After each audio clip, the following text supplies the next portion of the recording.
Hey, good morning, Luna. We're here on top of Potts Mountain to give you a little update on the cabin.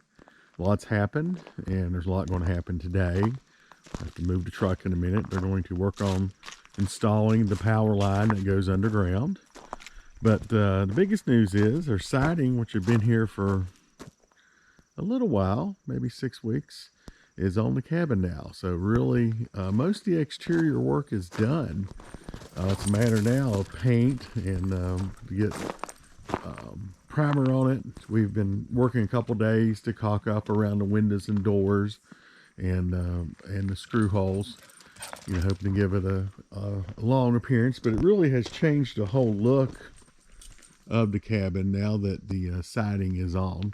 So let's take a look around, and then we'll go inside. You can see on the eaves they've done the work that's going to the vinyl work and the metal work to trim up everything on the outside. So we're good to go there. We're getting closer to the next inspection. Luna, are you getting into trouble this morning? Huh? Luna.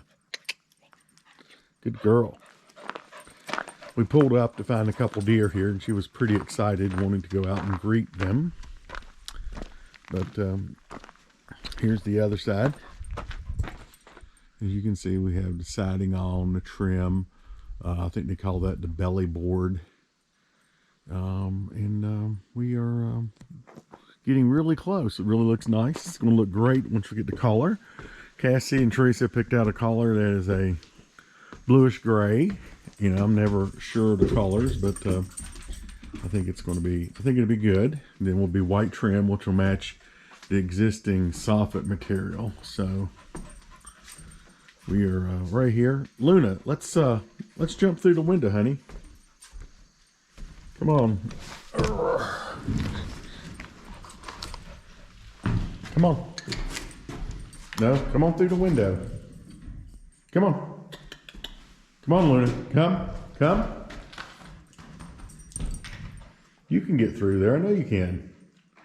But a little dark on the inside. The plumber says he's finished. We still have an outside water spigot. I need to run some water into the septic tank to make sure it's functioning as it should. But the electricians were here. Really, really impressed with the electricians. They knocked it out very quickly. Still have the material here for our stove. Looks like I need to do a little bit of cleanup here after the plumber was here. But it's getting closer. It's getting closer.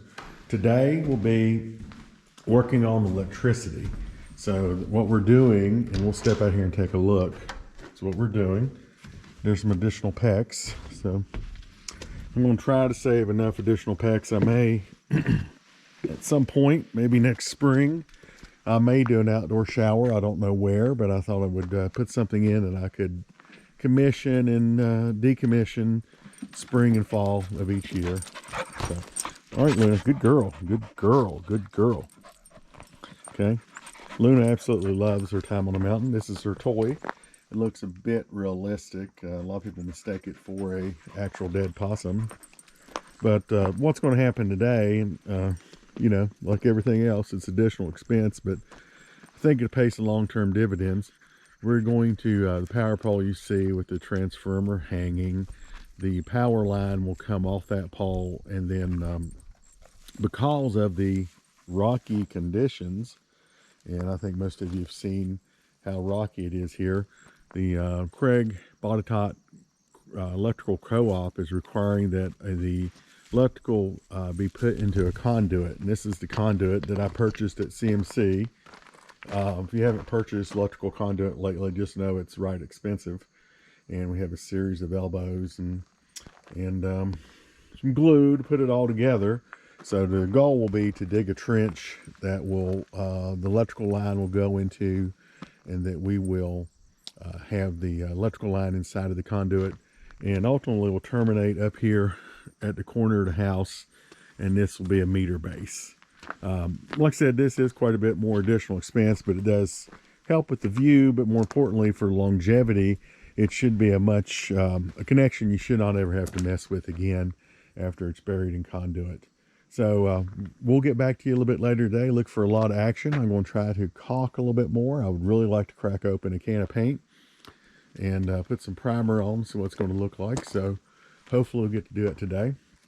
Forecast today probably going to be probably right now it's about 60. I'm looking at high maybe 65, close to 70. The weather's changing for us coming up on the weekend, and I'm going to the lake, but it's supposed to be fairly cold.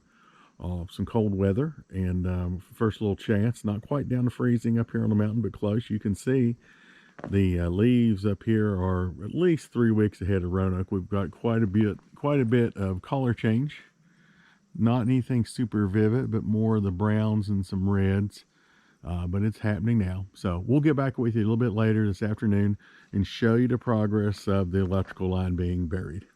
Ready to have permanent power. This was a pretty important step.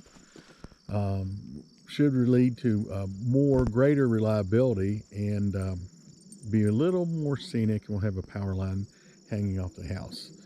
So we're pleased that this happened today. You can see this is billy goat terrain here. You almost cannot even stand up. It's so steep. I don't know what the grade is, but it's they were having a little problem with the excavator and the piece of equipment they had, trying to make sure to maintain a safe condition. But we did get it buried. Did get the line in the ground. Thinking about tomorrow getting my lines in the water. You can see Teresa was checking on me on the game cam. I did not finish caulking. I still have the triangle on the other side in the front of the porch. But the house is really looking good right now.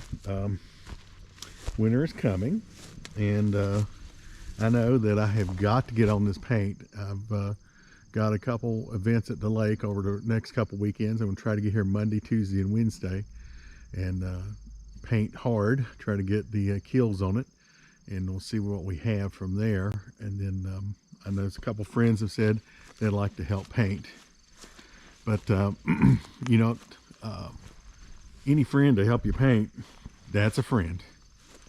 So you can see it looks real good. Take a look around. The weather is in for a change. Today we were probably in the 70s, sweatshirt material in the morning, then cooled back down. But tomorrow I think the high will maybe be just in the 50s. Kermit said based on his experience, we're expecting a low of upper 40s in Roanoke. He said most likely we'll have our first frost up here on the mountain, which is probably about right for beginning of October when you're close to 4,000 feet. T111, one of the builders said, I thought everybody quit using that in the 80s when vinyl siding came out.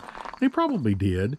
But if you look around, you'll see T111 in the plywood form that's been on buildings for 50 and 60 years.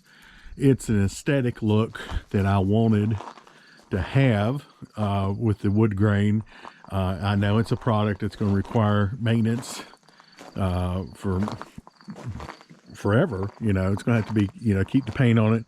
And we are in a fairly hostile environment up here on this mountain, so we'll probably, if we get 5 to 7 years out of a paint job, that's probably going to be good. But if you keep the paint on it and make sure it's protected, caulked up, you don't get water into it, a product will last a very, very long time. So Luna, are you ready to head home?